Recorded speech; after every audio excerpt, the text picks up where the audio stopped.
বলিউডের সুপারস্টার আমির খানের ছেলে জুনেইদ খান সম্প্রতি জানিয়ে দিলেন বাবার আইকনিক চরিত্রে অভিনয়ে তার কোনো আগ্রহ নেই। কারণ একটাই, নিজেকে প্রমাণ করতে চান নিজের মেধা ও পরিশ্রম দিয়ে, তুলনায় নয়। প্রথম ছবি মহারাজের মাধ্যমে বলিউডে আত্মপ্রকাশ করেছেন জুনেইদ, প্রশংসাও পেয়েছেন অনেক।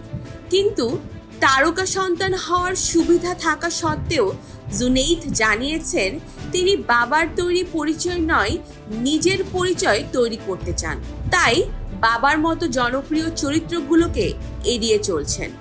সাক্ষাৎকারে জুনেইদ বলেন, আমি জানি আমির খানের ছেলে হওয়ায় কিছু সুযোগ পেয়েছি, কিন্তু আমি চাই মানুষ আমাকে আমার কাজ দিয়ে চিনুক, আমার পরিচয় হোক আলাদা। বাবার চরিত্রে অভিনয় করলে সবাই তুলনা করবে, আমি সেটা চাই না। মহারাজ ছবির সময় বাবার কাছ থেকে টিপস নিলেও অভিনয় নিয়ে সিদ্ধান্তে জুনেইদ ছিলেন নিজের মতো। আমির খান ছবির গল্প শুনে ছেলেকে জিজ্ঞেস করেছিলেন এত বড় চরিত্র দিয়ে ক্যারিয়ার শুরু করা ঠিক হবে কিনা, কিন্তু জুনেইদ ছিলেন আত্মবিশ্বাসী। তিনি বলেন, বাবা বলেছিলেন আমি যদি কোথাও আটকে যাই তবে তিনি আছেন, তবে আগের চেষ্টা আমাকেই করতে হবে। নিজেকে প্রমাণ করার এই যাত্রায় জুনেইদ চান না পরিচিত হোক বাবার নাম দিয়ে।